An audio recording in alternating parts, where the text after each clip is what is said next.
فرمایا گیا ایک بندہ فجر کی اذان ہو رہی تھی، اٹھا نماز پڑھنے کے لیے. توجہ ہے نا آپ کی؟ اللہ ہمیں بھی فجر میں اٹھنے کی توفیق عطا فرمائے.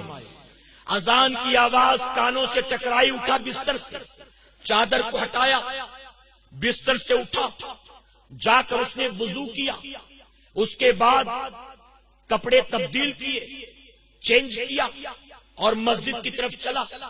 ابھی چند قدم چلا تھا، اچانک ٹھوکر لگی، زمین پر گر گیا، ہاتھ پیر بھی میلے کچیلے، کپڑا بھی خراب. واپس گھر آیا، کپڑے بدلے، وضو کیا، پھر چلا مسجد کی طرف. دوبارہ وہاں پہنچا تو پھر ٹھوکر لگی، پھر گر گیا زمین پر منہ کے بل. اب تو ہاتھ پیر میلے کچیلے ہونے کے ساتھ چوٹ بھی آ گئی. پھر اٹھا، گھر گیا، گھر جانے کے بعد کپڑے بدلے، وضو کیا، تیسری بار نکلا اللہ کے گھر کی طرف. اب جب تیسری بار چلا، جہاں 2 بار ٹھوکر کھا کر گرا تھا، اب جب وہاں پہنچا، ایک آدمی اس کے لیے ہاتھ میں چراغ لے کر کھڑا تھا. چراغ لے کر کھڑا تھا. جب یہ قریب پہنچا تو وہ شخص چراغ والا کہنے لگا دیکھو سنبھلنا، پہلے 2 بار گر چکے ہو، اب مت گرنا، سنبھال کر آؤ. یہاں تک کہ دھیرے دھیرے راستہ دکھاتے دکھاتے مسجد تک لے گیا. وہ مسلمان نوجوان مسجد کے اندر گیا نماز کے لیے. راستہ بتانے والا باہر کھڑا. مسلمان نے کہا تم کیوں نہیں آتے نماز کے لیے؟ آؤ تم بھی نماز پڑھ لو. اس نے کہا کہ جاؤ آپ نماز پڑھ کر آؤ، میں یہیں آپ کا ویٹ کرتا ہوں. اس نے کہا کیوں آپ نماز نہیں پڑھتے؟ وہ خاموش. مسلمان کہنے لگا اللہ رب العزت نے ہر عاقل بالغ مسلمان مرد عورت پر نماز فرض کیا، تم مجھے ہٹے کٹے تندرست و توانا نظر آتے ہو، نماز کیوں نہیں پڑھتے؟ آؤ. تو چراغ والا جانتے ہو کیا کہتا ہے؟ چراغ والا کہتا ہے کہ سنو، نہ میں مسلمان ہوں اور نہ میں انسان ہوں، بلکہ میں تو شیطان ہوں. جب مسلمان نے سنا کہ یہ راستہ بتانے والا شیطان، بڑا تعجب ہوا. اس نے کہا شیطان، تیرا کام لوگوں کو مسجد سے دور کرنا، تیرا کام لوگوں کو نمازوں سے غافل کرنا، تیرا کام نماز پڑھنے والوں کو نماز سے ہٹانا. لیکن آج مجھے تعجب ہو رہا ہے، تو نے مجھے راستہ دکھایا ہے، تو نے مجھے مسجد تک پہنچایا ہے، آخر تو نے ایسا کیوں کیا؟ تو جانتے ہو شیطان مردود کیا کہتا ہے؟ وہ کہتا ہے جو میرا کام ہے، پہلے میں نے 2 بار وہی کیا تھا. جب مسجد سے اذان کی آواز آنے والی تھی، میں تیرے سرہانے پہنچا، میں تیرے سر کو سہلانے لگا کہ تو میٹھی نیند میں چلا جائے. میں نے تیرے پیر کو دبانا شروع کیا کہ تو نماز فجر سے غافل ہو جائے، لیکن تو نے مجھے جھٹکا، چادر کو ہٹایا، بستر سے اٹھا. مجھے غصہ آ گیا. جب تو نماز پڑھنے کے لیے گھر سے نکلا، اندھیرے میں راستے میں کھڑا ہو گیا.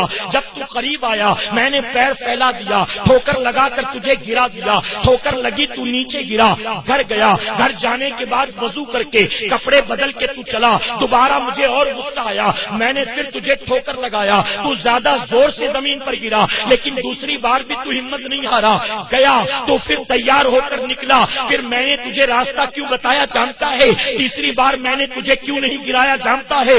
سن، جب فجر کی نماز کا وقت ہوا، اپنے گھر سے تو تیار ہو کر چلا. اللہ تجھ سے خوش تھا، اللہ تجھ سے راضی تھا. میں نے تجھے ٹھوکر لگا کر گرا دیا، تو گرنے کے باوجود ہمت نہ ہارا.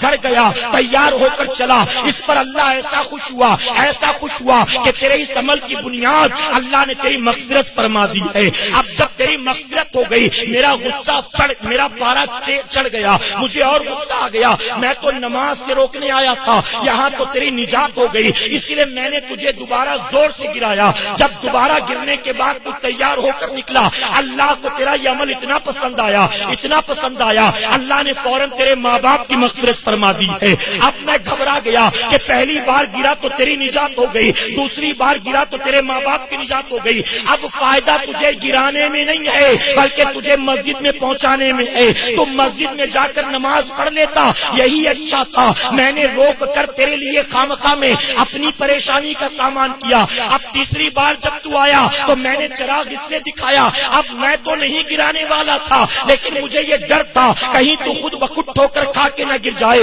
اگر تو تیسری بار گر گیا اور پھر تیار ہو کر آیا، کہیں اللہ تیرے پورے خاندان والوں کی مغفرت نہ فرما دے. اس لیے تیرے جیسوں کو سلانے میں میرا نقصان ہے، تیرے جیسوں کو جگانے میں میرا فائدہ ہے۔ اے سرکار مدینہ کے پیروانوں، آپ ذرا سوچو، معلوم ہوا وہ بندہ جو اللہ کے سجدوں کا پابند بن جاتا ہے، شیطان خود بھی اس کا لوہا مان لیتا ہے، شیطان اس کے سامنے سرنڈر کر دیتا ہے۔ آج ہم اور آپ کیا کرتے ہیں؟ ماہ رمضان میں ہم رات کے 1:30-2 بجے سوئے، پھر بھی 4 ساڑھے 4 بجے 4 سوا 4 بجے سحری کے لیے آنکھ کھل گئی، ہم نے سحری کیا، 4 بجے آنکھ کیسے کھلی؟ آج سوتے ہیں رات 12 ساڑھے 12 بجے، 5:30 بجے فجر کے لیے آنکھ نہیں کھلتی۔ رمضان شریف میں آنکھ کیسے کھلتی تھی؟ اس کی وجہ یہ تھی کہ جب سوتے تھے دل میں ڈر ہوتا تھا اگر سحری میں نہ اٹھ سکے بن سحری کے روزہ رکھنا پڑے گا، اس ڈر کی بنیاد آنکھ کھل جاتی تھی۔ اے مسلمانوں ذرا سوچو، ہم اٹھتے تھے سحری کرتے تھے، سحری کرنے کے بعد سوتے نہیں تھے، ہمیں نیند کا غلبہ ہوتا تو بھی فجر کی نماز پڑھتے تھے، اس کے باوجود دن بھر بھوکے پیاسے رہ کر اللہ کے سجدے کرتے تھے۔ ہم صرف نماز نہیں پڑھتے تھے، اپنی نمازیں بجماعت ادا کرتے تھے۔ آج ہم کہاں پر ہیں؟ ہم نے نمازوں کی کیا حفاظت کی؟